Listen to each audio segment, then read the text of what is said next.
அன்புக்குரியவர்களே, ஆண்டவர் இயேசு கிறிஸ்துவின் யூபிலி ஆண்டுக்கு ஆயத்தமாக இறைவேண்டல் 100 என்னும் விவிலிய தொடரில் ஒவ்வொரு நாளும் இறைவேண்டல் பரிந்துரைகளை உங்களோடு நான் பகிர்ந்து வருகின்றேன்.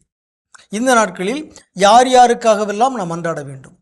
திருத்தந்தைக்காக மன்றாட வேண்டும், திரு அவைக்காக மன்றாட வேண்டும், நாட்டு தலைவர்களுக்காக மன்றாட வேண்டும், நண்பர்களுக்காக மன்றாட வேண்டும், பொறுப்பில் உள்ளவர்களுக்காக மன்றாட வேண்டும், பாவிகளுக்காக மன்றாட வேண்டும் என்னும் இந்த தொடரில் நிறைவாக இறந்தோருக்காகவும் நாம் மன்றாட வேண்டும். வாழ்வோருக்காகவும் மன்றாட வேண்டும், இறந்தோருக்காக மன்றாட வேண்டும். அது நம்முடைய திரு மரபாக இருக்கிறது. திரு அவையினுடைய நீண்ட நெடிய மரபு, அதற்கு விவிலிய ஆதாரம் இருக்கிறது. 2 மக்கபேயர் 12வது அதிகாரத்தில் இறந்தோருக்காக வேண்டுதல் என்று துணை தலைப்பு இடப்பட்டிருக்கிற அந்த பகுதியில் யூதா மக்கபேயு அவரோடு இணைந்து போரிட்ட சில வீரர்கள் மடிந்து விட்டார்கள். அந்த வீரர்களுடைய உடலை எடுக்கின்ற பொழுது, அவங்களுடைய அந்த சடலங்களை எடுத்த பொழுது அவங்க அந்த சிலைகளை, தடை செய்யப்பட்ட சிலைகளை தங்களுடைய ஆடைகளுக்குள் வைத்திருந்ததை கண்டுபிடிக்கிறாங்க. அப்போ இதன் காரணமாகத்தான் அவர்கள் இறந்தார்கள். அவர்கள் சிலைகளை தங்களுடைய ஆடையில் வைத்திருந்தார்கள். அதனால் ஆகவே இந்த பாவத்திற்காக அவர்கள் மன்னிப்பு பெற வேண்டும். எனவே யூதா மக்கபேயு பணம் திரட்டி எருசலேமுக்கு அனுப்புகிறார். எருசலேமிலே இவர்களுக்காக பாவ பரிகார பலி ஒப்பு கொடுக்கப்பட வேண்டும். 2 மக்கபேயர் 12:44-45 சொல்கிறது, ஏனெனில் வீழ்ந்தோர் மீண்டும் எழுவர் என்பதை எதிர்பார்த்திருக்கவில்லை என்றால் அவர் இறந்தோருக்காக மன்றாடியது தேவையற்றதும் மடமையுமாகும்.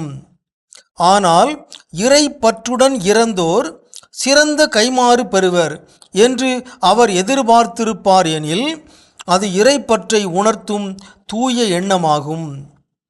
ஆகவே இறந்தவர்கள் தங்கள் பாவத்தினின்று விடுதலை பெறும்படி அவர் அவர்களுக்காக பாவம் போக்கும் பலி ஒப்பு கொடுத்தார்.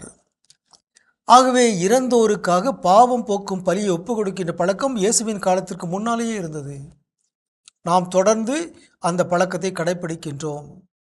இறந்தோருக்காக திருப்பலி ஒப்பு கொடுக்கின்றோம். அவர்களுக்காக நாம் மன்றாடுகிறோம். அவர்களுக்காக நாம் அன்பு பணிகள், அறச்செயல்கள், தர்மங்கள் செய்கின்றோம்.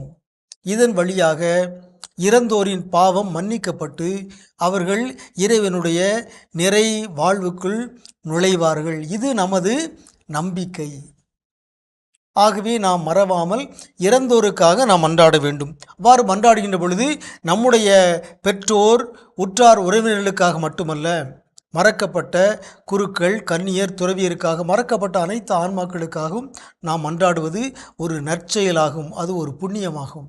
எனவே நம்முடைய மன்றாட்டுகளில் மறவாது இறந்தோருக்காக மன்றாடுவோமாக. உங்களுக்கு அமைதி உரித்தாகுக.